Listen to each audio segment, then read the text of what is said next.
My sister raised her glass at dinner, smiled sweetly, and said, "Maybe if you worked harder, you wouldn't still be, stuck." No whisper, no hesitation, just a clean slice through years of sacrifice. My parents laughed softly, the kind of laugh that told me they agreed. I sat there, hands rough from the garage grease, still under my nails, realizing I'd worked 2 jobs so she could live the life she was mocking me for. That night, I didn't shout. I didn't cry. I walked in, grabbed her bills off the counter, and ripped them clean down the middle. For the first time in years, I felt free. Before I tell you what happened, tell me, have you ever been used by someone you loved? And when it finally broke you, what did you do? People like to say family means unconditional love. But in my house, love always came with a receipt. I've been working 2 jobs since I was 23 days at the garage nights at a gas station off Burnside. Most mornings I smell like oil and burnt coffee before the sun's even up.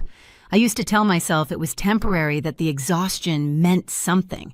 Every hour I worked was supposed to buy my sister a future. Maddie was the bright one, the one everyone bragged about. When she got into college, the whole family celebrated like she'd cured cancer. Mom called me that night, crying happy tears. "We're so proud," she said. "You'll help her, won't you?" It wasn't a question, it never was. At first it felt good. I paid for her first semester's tuition, her textbooks, her rent. She sent a thank you text, "You're the best sis is." I reread that message so many times it almost became proof that I mattered.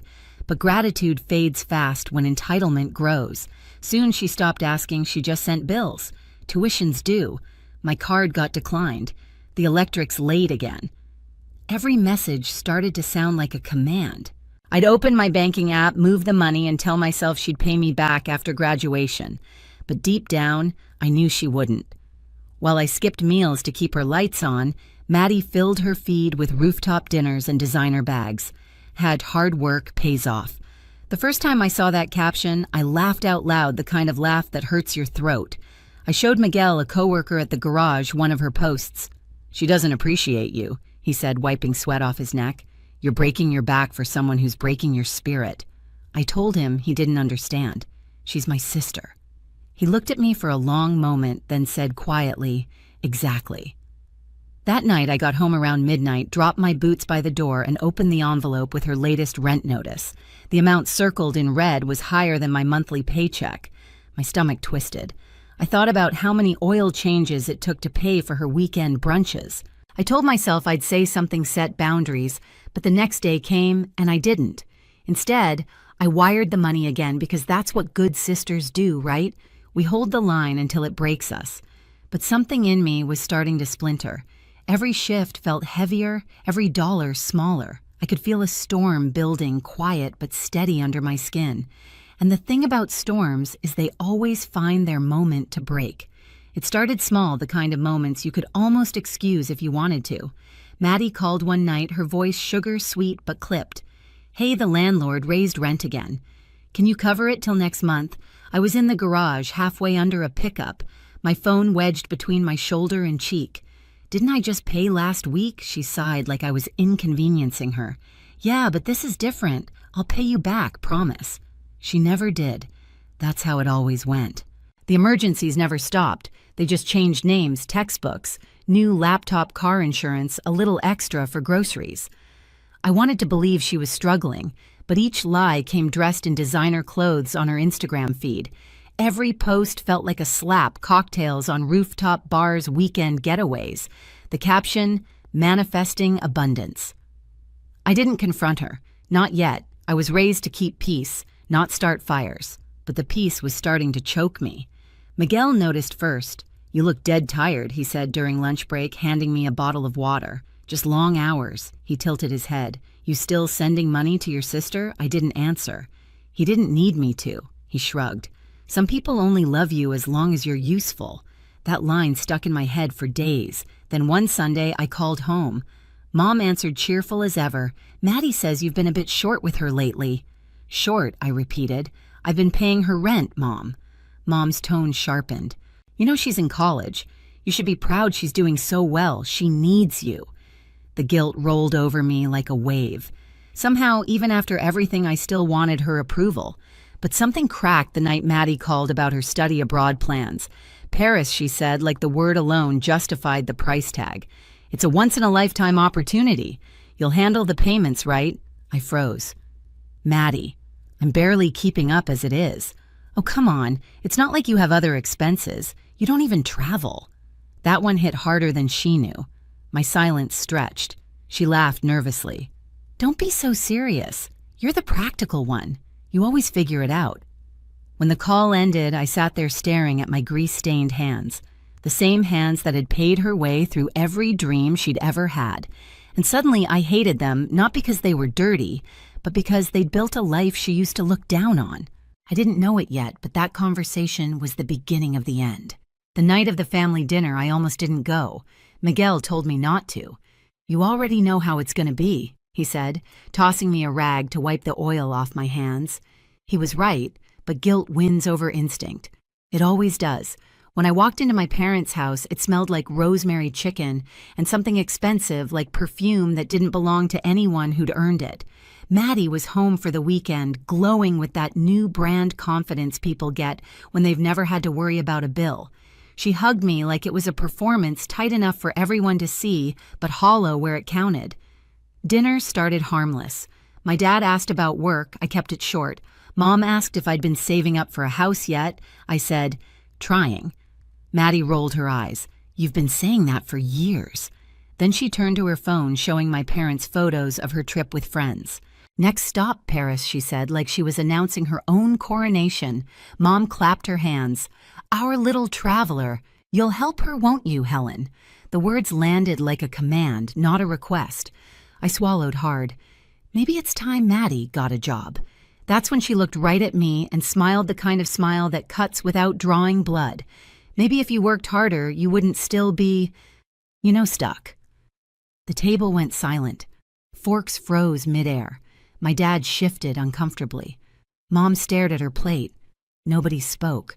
I stared at my sister, really seeing her for the first time, not as the girl I'd raised and protected, but as the woman who'd built her self-worth on my exhaustion. I forced a laugh, but it cracked halfway out. You're right, Maddie, I said quietly. I am stuck. But not for much longer. I finished my drink, stood, and placed my napkin neatly on the table. Dinner's on me tonight, I said. It's the last thing I'll ever pay for. Mom gasped softly. Maddie frowned, confused. I didn't explain. On the drive home, I kept replaying that moment, every sound, every look. The silence had said everything their comfort mattered more than my dignity. When I walked into my apartment, the weight finally hit me. Years of double shifts, sleepless nights, and quiet resentment all pressing down at once. My kitchen counter was buried under her unopened envelopes, rent, tuition, utilities. The proof of my servitude. I picked them up one by one, tore them clean, down the middle, and let the pieces fall to the floor. The sound was sharp, final, freeing. For the first time in years, I didn't feel guilty. I just felt done. 3 days passed before the first call came. I was at the garage, elbow deep in an old Chevy's engine, when my phone buzzed in my back pocket. Maddie. I let it ring. Then came the texts, first polite, then panicked. Maddie. Hey, I think the rent didn't go through, Maddie. Did you forget to transfer it? Maddie. Helen, this isn't funny. By the time I finished my shift, there were 12 missed calls. I didn't answer a single one. That evening, I sat on my couch, feet sore, the city lights leaking through the blinds. My phone lit up again. I finally picked up, not because I owed her anything, but because I wanted to hear her voice when she realized the truth. Finally, she snapped. Why didn't you pay the rent? Because it's not my rent, I said simply. What? You can't just... Helen, I'll get kicked out. I leaned back, staring at the ceiling. Then you'd better learn how to pack. She gasped like I'd hit her. You're being cruel. No, I said calm. I'm being done. The line went dead.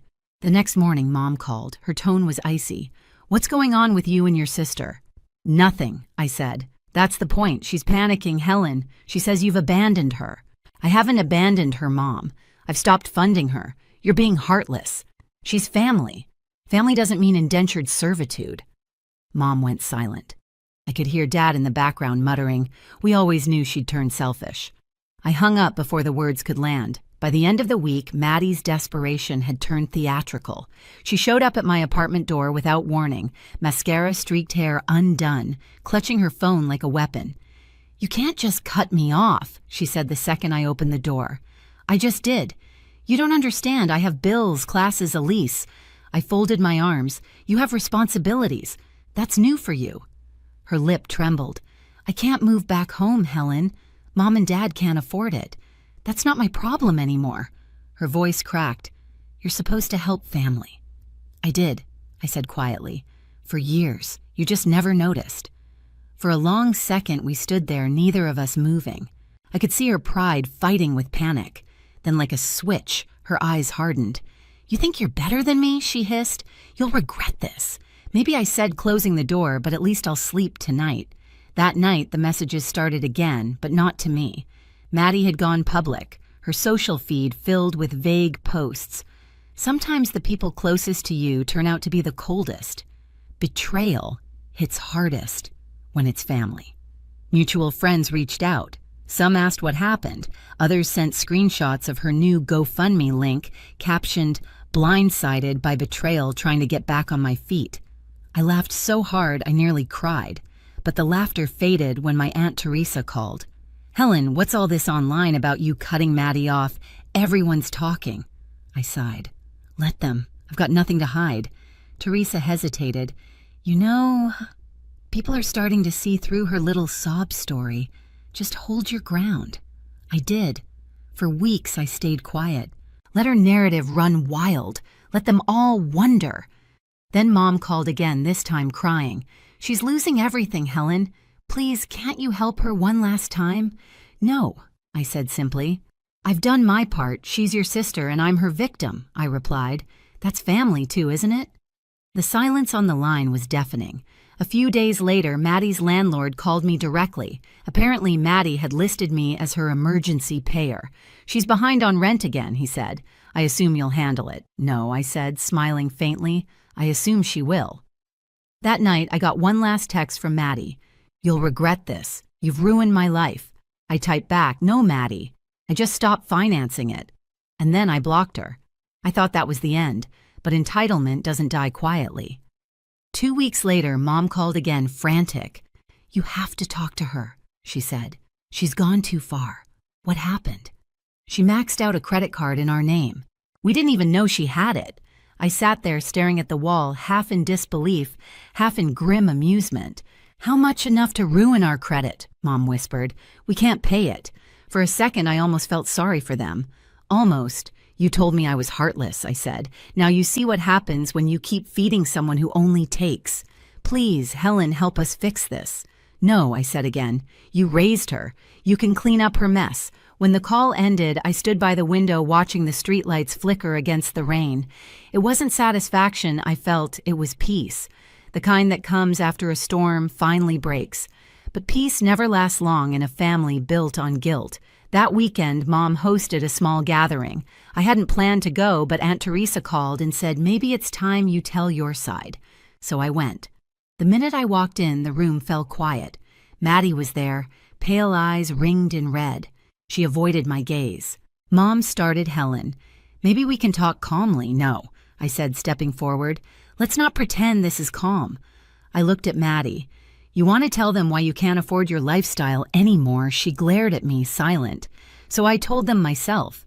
I laid it all out, every transfer, every rent payment, every tuition deposit.